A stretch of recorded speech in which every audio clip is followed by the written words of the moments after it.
In der Regel hat ein Verbrechen ein Motiv. Die Polizei nutzt es, um herauszufinden, wer das Opfer angegriffen haben könnte und unter welchen Umständen dies geschah. In manchen Fällen bleiben die Handlungen von Menschen jedoch ein Geheimnis, obwohl sie Unschuldigen das Leben kosten können. Es wird oft gesagt, dass man sich für die Karriere oder die Familie entscheiden muss, um zumindest in einer Sache wirklich herausragend zu sein. Diejenigen, die sich für Ersteres entscheiden, werden jedoch unweigerlich irgendwann einen Partner finden und eine Familie gründen wollen. Leider kann die Suche auf Dating-Seiten unangenehme Folgen haben, denn man weiß nie, wer sich hinter dem Online-Konto verbirgt. Tiffany Maher wurde am 29. April 1973 in Tulsa, Oklahoma geboren. Sie stammte aus einer gut gebildeten Familie. Ihr Vater war Universitätsprofessor und ihre Mutter, obwohl sie Hausfrau wurde, hatte ebenfalls eine angesehene Ausbildung und machte ihren Abschluss an der Harvard University. Natürlich setzte die Familie große Hoffnungen in ihr Kind und erwartete, dass Tiffany einen Universitätsabschluss machen würde. Sie taten alles, um diese Träume wahr werden zu lassen.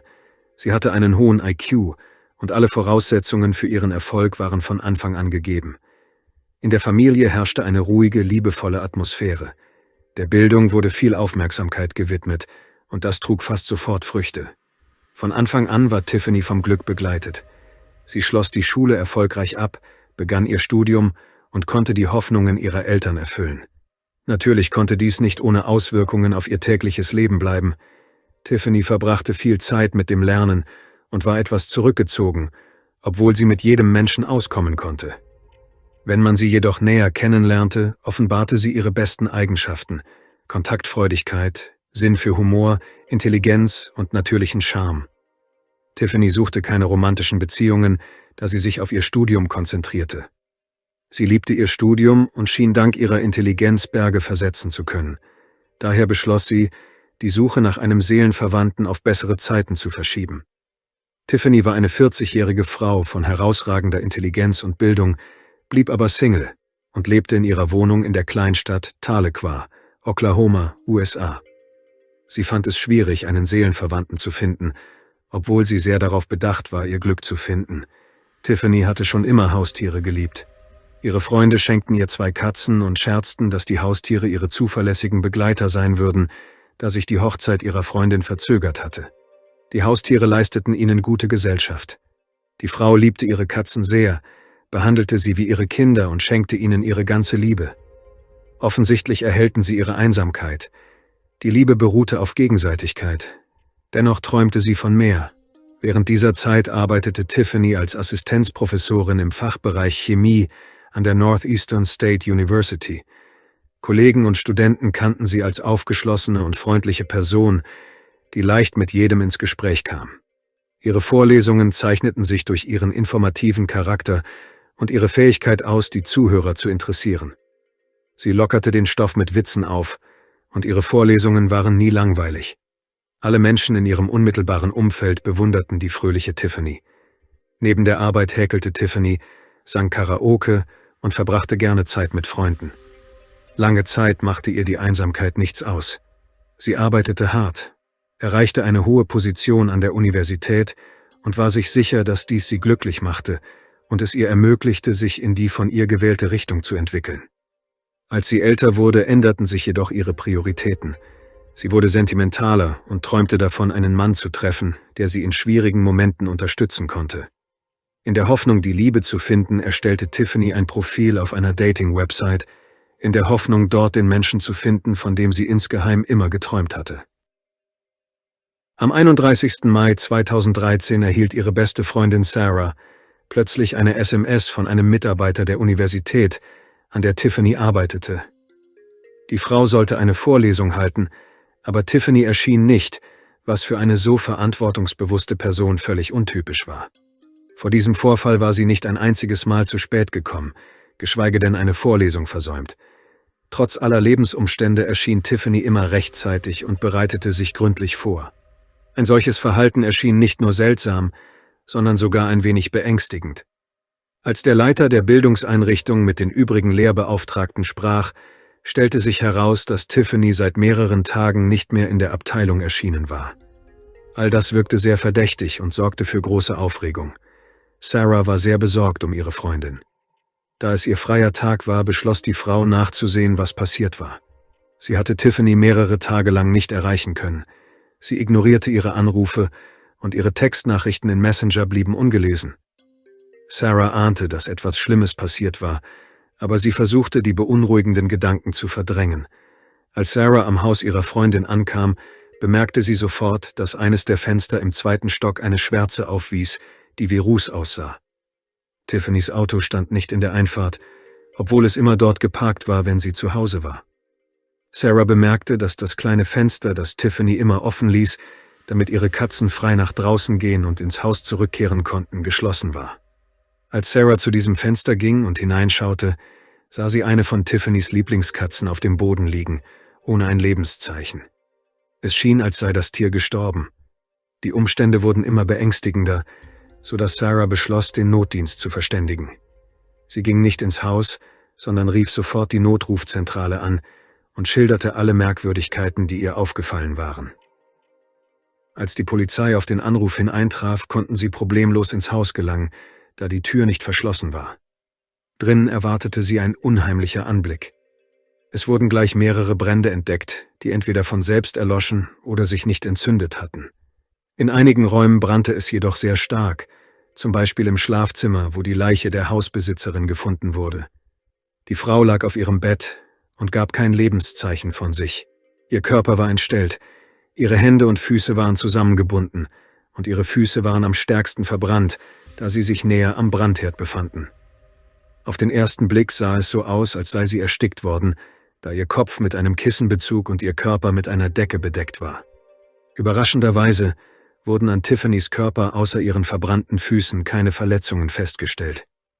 Es wurde vermutet, dass sich die Frau gewehrt hatte, doch es gab keine Abwehrverletzungen an ihren Armen oder ihrem Körper. Nach der Untersuchung des Tatorts kam die Polizei zu dem Schluss, dass das Feuer im Wohn- und Schlafzimmer ausgebrochen war. Im Erdgeschoss wurde eine verbrannte Decke unter das Sofa geworfen, aber das Feuer entzündete sich nicht, weil es an Sauerstoff mangelte. Ähnlich verhielt es sich im Schlafzimmer, wo der Täter die Unterseite des Bettes in Brand setzte. Als die Beamten am Tatort eintrafen, stellten sie fest, dass aus der Wohnung des Opfers zahlreiche Gegenstände fehlten, darunter ein Laptop, ein Mobiltelefon, ein Fernseher, eine Karaoke-Konsole und ein Auto. Die Ermittler nahmen an, dass es sich um einen Raubüberfall handelte, aber andere Umstände deuteten auf einen möglichen sexuellen Übergriff hin. Die Lage der Leiche auf dem Bett und verdächtige Spuren auf der Unterwäsche könnten darauf hindeuten. All dies konnte erst nach der gerichtsmedizinischen Untersuchung geklärt werden. Zunächst ging man davon aus, dass die Universitätsmitarbeiterin Opfer eines Raubüberfalls geworden war. Es wurde eine stadtweite Fahndungsmeldung herausgegeben, dass das Auto des Opfers, ein roter 2011er Ford Fiesta, gesucht wurde. Die Ermittler der Spurensicherung begannen sofort mit der Spurensicherung am Tatort. Die Ermittler sprachen mit Tiffany's Nachbarn und ihrer engen Familie. Da es keine Anzeichen für ein gewaltsames Eindringen gab, ging man davon aus, dass sie den Mörder kannte und ihn freiwillig in die Wohnung ließ. Die Ermittler sprachen zunächst mit Tiffany's Mutter, Maria. Nach Angaben der Frau sah sie ihre Tochter zum letzten Mal am 26. Mai, 5 Tage bevor sie gefunden wurde. An diesem Tag holte die Mutter ihre Familie ab und ging mit ihnen zu einem Basketballspiel. Am Nachmittag hatten sie viel Spaß. Tiffany ging am Abend zu einem Date, verriet aber keine Einzelheiten. Es schien keinen Hintergrund für die folgenden Ereignisse zu geben. Tiffany war nicht beunruhigt, sie hatte keine Probleme, sie hatte keine Drohungen erhalten. Nach Abschluss der Autopsie wurden vom Gerichtsmediziner neue Daten vorgelegt. Der Sachverständige hatte Schwierigkeiten, die Todesursache zu bestimmen. Es gab keine Verletzungen. Er kam zu dem Schluss, dass die Frau durch eine lange Unterbrechung der Sauerstoffzufuhr getötet wurde, ohne dass es zu einer starken physischen Einwirkung kam, wie zum Beispiel mit einem Kissenbezug, den die Ermittler bei ihr fanden. In einem solchen Fall dauert es viel länger, aber es gibt keine Anzeichen für eine Strangulierung. Der Gerichtsmediziner schloss eine Erstickung durch den Brand aus, da in den Lungen der Frau kein Rauch zu finden war. Es war klar, dass sie vor dem Feuer gestorben war, und das Feuer selbst wurde vom Täter wahrscheinlich als Möglichkeit gesehen, Spuren des Verbrechens und wertvolle Beweise zu beseitigen. Der Spezialist konnte das ungefähre Sterbedatum ermitteln. Tiffany war am 26. Mai ermordet worden, 5 Tage bevor Sarah sich an die Polizei gewandt hatte. Vor diesem Hintergrund erschien die Information der Mutter des Opfers über das Treffen, zu dem Tiffany am Tag ihres Todes ging, wichtig. Nun galt es herauszufinden, mit wem sich die Verstorbene treffen wollte. Um weitere Informationen zu erhalten, benötigten die Ermittler die Speichermedien und Kommunikationsmittel der Frau. Tiffany's Mutter schlug vor, ihr privates Büro an der Universität zu überprüfen, wo sie die meiste Zeit verbrachte. Auf den ersten Blick war in dem Büro nichts Besonderes zu finden, kein Laptop oder Telefon. Dennoch gelang es uns, einen Blick auf ihren Arbeitscomputer zu werfen. Es stellte sich heraus, dass er die ganze Zeit über eingeschaltet war. Die Ermittler fanden heraus, dass das Opfer ein Profil auf einer Dating-Website hatte. Die beste Freundin bestätigte, dass Tiffany in letzter Zeit ein wenig über Dating und Romantik nachgedacht hatte. Trotz früherer Misserfolge wollte sie einen Lebenspartner finden. Tiffany nutzte eine kanadische Dating-Website, die weithin bekannt war. Zu diesem Zeitpunkt setzten sich die Strafverfolgungsbehörden mit der Verwaltung der Website in Verbindung, in der Hoffnung, wertvolle Informationen über die Partnersuche und die Korrespondenz der toten Frau zu erhalten. Da es sich jedoch um eine kanadische Seite handelte, musste ein Antrag gestellt und aufgrund bürokratischer Verzögerungen lange auf eine Antwort gewartet werden, um Zugang zu erhalten. Einige Zeit später war es möglich, das Auto des Opfers zu finden. Der Sender erhielt einen Hinweis. Überraschenderweise stellte sich heraus, dass der Wagen auf dem Parkplatz eines Mehrfamilienhauses abgestellt war, in dem die Eltern der Frau wohnten. Sie hatten nichts davon erwähnt, und der Vorfall kam ihnen sehr merkwürdig vor. Die Ermittler nahmen erneut Kontakt zu den Eltern auf, aber beide hatten keine Ahnung, dass das Fahrzeug ihrer Tochter die ganze Zeit buchstäblich vor ihrer Nase gestanden hatte. Nach der Befragung stellte sich heraus, dass die Mutter und der Vater tatsächlich nicht an dem Vorfall beteiligt waren. Sie hatten ein Alibi.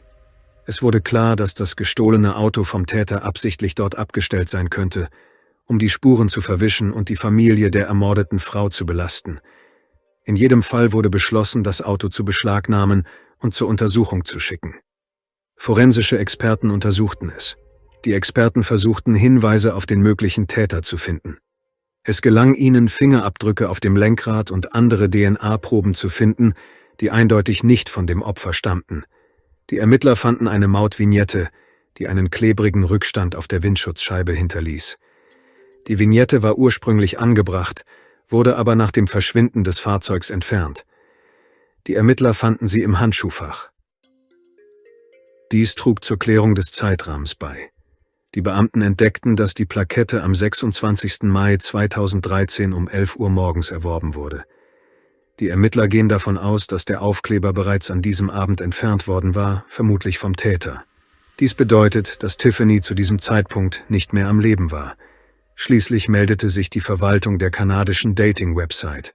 Es wurde bekannt, dass Tiffany Anfang Mai desselben Jahres ihr Profil erstellt und mit mehreren Männern gleichzeitig kommuniziert hatte. Mit einem Mann korrespondierte die Frau jedoch am häufigsten. Leider gab er auf der Website keinen echten Vor- und Nachnamen an. Das Konto hieß Caney Finder 1980. Es gab kein Foto und keine Telefonnummer, was von Anfang an verdächtig aussah. Leider wurde dieses Konto am Tag, an dem die Leiche der Universitätsdozentin gefunden wurde, deaktiviert. Es ist wahrscheinlich, dass diese Person etwas mit dem Mord zu tun hatte, aber sie konnte nicht ausfindig gemacht werden. Der Verdächtige hatte seine Aufgaben sorgfältig erledigt. Den Ermittlern gelang es, die Korrespondenz zwischen Tiffany, deren Nick Letas Babe hieß, und dem mysteriösen Caney Finder 1980 zu lesen. Sie hatten lange und oft miteinander gechattet und geflirtet, aber es gab nichts Verdächtiges. Die Ermittler überprüften die Telefonaufzeichnungen des Opfers. Es stellte sich heraus, dass sie häufig Kontakt zu einem Mann hatte, dessen Name jedoch nicht in der Kontaktliste aufgeführt war. Die Ermittler riefen die Nummer an, konnten aber keinen Rückruf erhalten. Glücklicherweise stellte sich bei der Analyse der Telefonnummer heraus, dass sie auf einen Mann registriert war, der sich auf einer anderen Website als Big Daddy vorstellte. Dabei handelte es sich um denselben, der auch den Nicknamen Caney Finder 1980 nutzte. Der mysteriöse Kriminelle war unter einer Adresse in Tallass gemeldet, doch als die Ermittler dort ankamen, stellte sich heraus, dass es sich um ein verlassenes Geschäftsgebäude handelte. Offenbar hatte der Kriminelle seine Spuren sorgfältig verwischt, um seine Identität zu verschleiern, und er war ziemlich gut darin. Als die Polizei auf das Big Daddy-Konto zugriff, stellte sich heraus, dass es am 28. Mai, nur 2 Tage nach dem Tod der Frau, deaktiviert worden war. 3 Minuten später war er mit einem neuen Nickname wieder registriert. Da in der Wohnung des Opfers mehrere Gegenstände fehlten, wurde beschlossen, die örtlichen Pfandleihhäuser zu überprüfen. Pfandleiher verlangen in der Regel einen Reisepass, sodass die Identität des Entführers in die Hände von Pfandhausangestellten und damit in die Hände der Ermittler gelangt sein könnte. Bei der Überprüfung von Pfandleihhäusern in der Stadt wurde bekannt, dass in einem von ihnen tatsächlich ein verdächtiger Mann aufgetaucht war. Er benutzte die Identität von Tiffany. Schließlich war es möglich, ihn zu ermitteln. Der Hauptverdächtige war der 33-jährige Joshua Schneider, der in der Stadt Broken Arrow, Oklahoma lebt. Er war mit großer Wahrscheinlichkeit der Nutzer des Kontos Big Daddy, derselbe Bekannte von der Website, der so aktiv mit dem Mordopfer korrespondierte. Es stellte sich heraus, dass Joshua ein regelmäßiger Besucher von Polizeistationen war und wegen Entführungen, Diebstählen und Sexualdelikten lange Zeit im Gefängnis gesessen hatte. Im Jahr 1999 wurde er wegen Vergewaltigung verurteilt. Mindestens ein Fall, der dem Vorfall in Tiffany's Haus ähnelte, wurde später gemeldet. Schneider nutzte wiederholt Dating-Websites, wo er unter verletzlichen und einsamen Frauen Opfer fand. Er lud sie zu einem Treffen ein und zockte sie dann ab. Schneider lebte mit seiner Freundin und seiner 2-jährigen Tochter zusammen. Die Strafverfolgungsbehörden suchten die Adresse auf, an der er wohnte, aber er war nicht dort. Es gelang ihnen auch nicht, ihn zu kontaktieren. Die Polizei konnte mit der Mutter des Verdächtigen sprechen, aber sie sagte, sie wisse nicht, wo ihr Sohn sei. Interessanterweise wurde später, als der Hauptverdächtige schon gefasst war, eine Nachricht der Mutter auf seinem Telefon gefunden. Sie hatte unmittelbar nach dem Polizeibesuch geschrieben und wurde damit zur Komplizin, da sie den mutmaßlichen Mörder deckte. Die Frau teilte Joshua mit, er solle wegen der Polizei nicht nach Hause kommen. Am 27. Juli 2013 ging ein Hinweis ein. Den Ermittlern wurde mitgeteilt, wo sich der Hauptverdächtige in diesem Fall versteckt halten könnte. Das Revier wurde von einem Freund kontaktiert, der anonym bleiben wollte, aber befürchtete, dass Schneider tatsächlich in den Mord an einer Universitätsprofessorin verwickelt war. Seine Informationen stellten sich als wahr heraus.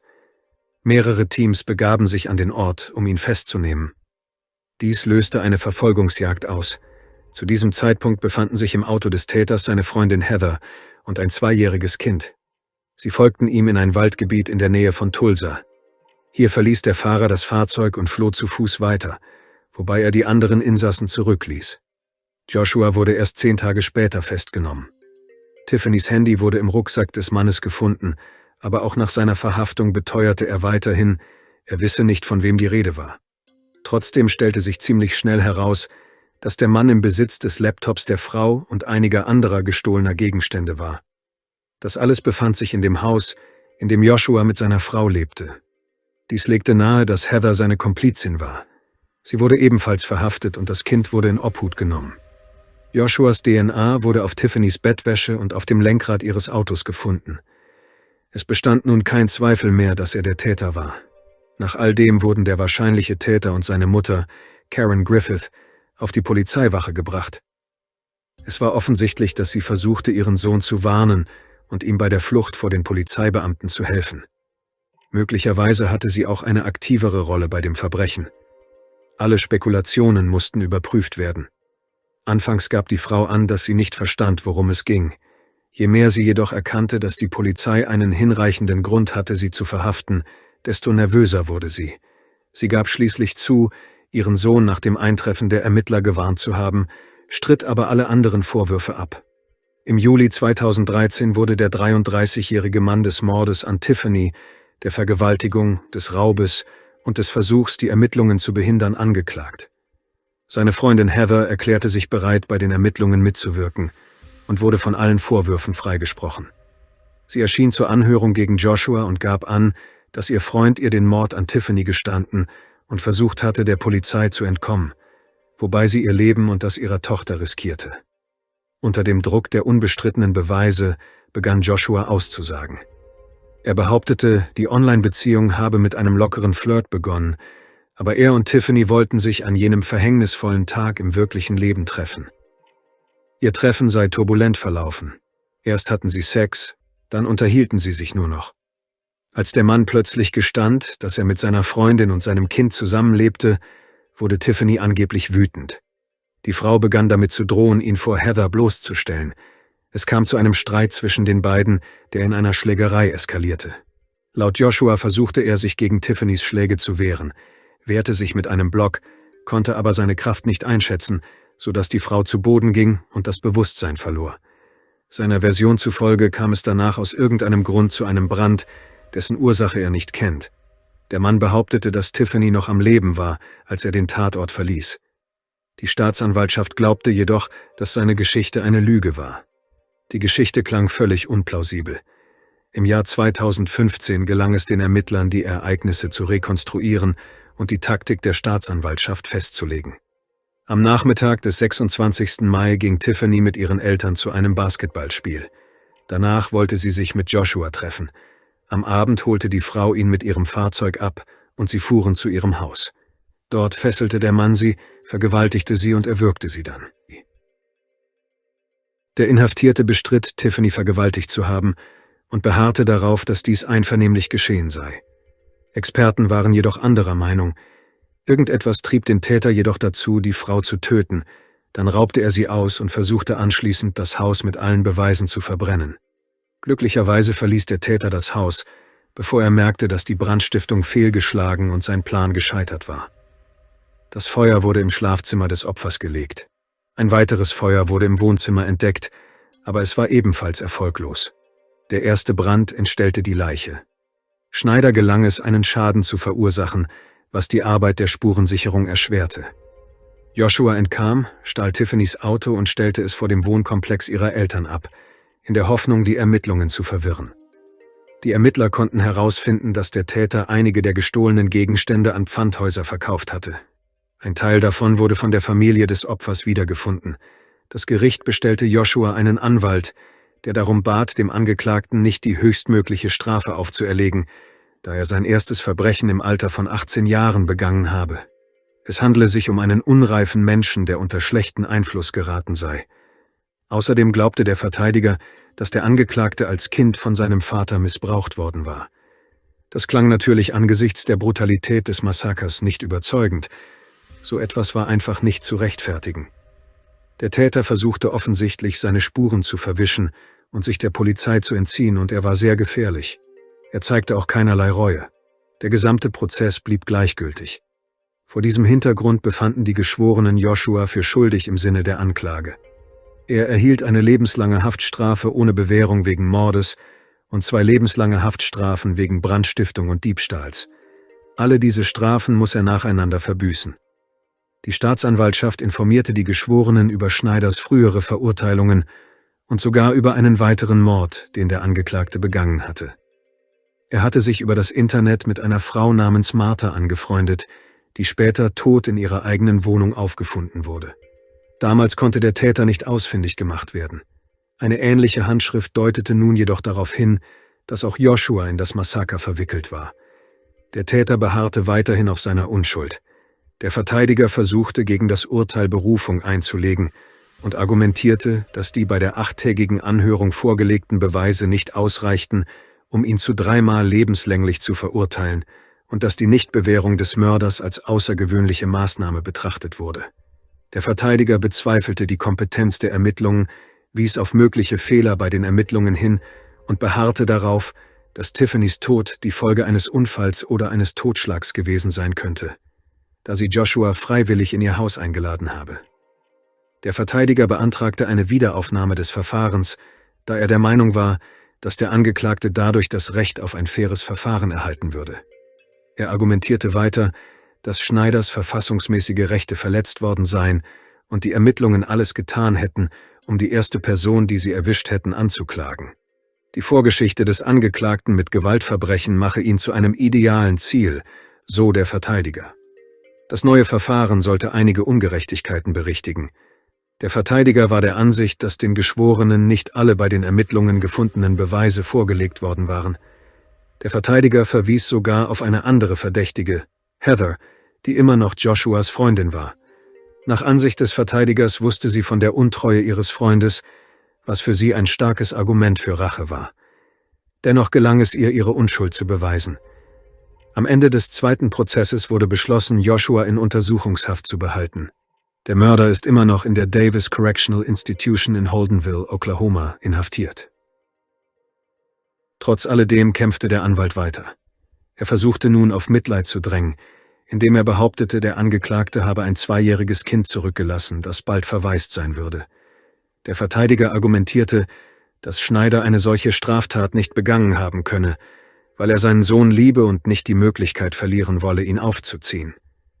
Er erhob wiederholt Anschuldigungen gegen Heather, aber auch dies führte zu keinem Ergebnis. Das Urteil blieb in Kraft. Nachdem Tiffany gestorben war, wurde ihr posthum der Legacy Award der Northeastern State University verliehen. Dieser Preis wird nun jährlich an Fakultätsmitglieder verliehen, die einen wichtigen Beitrag zu ihrem Fachgebiet geleistet haben. Tiffany war im Gesundheitswesen tätig, unterrichtete Chemie und veröffentlichte in wissenschaftlichen Fachzeitschriften. Sie hat wirklich eine Menge Arbeit geleistet, die Anerkennung verdient, aber die Ergebnisse ihrer Arbeit konnte sie bis zum Schluss nicht mehr sehen.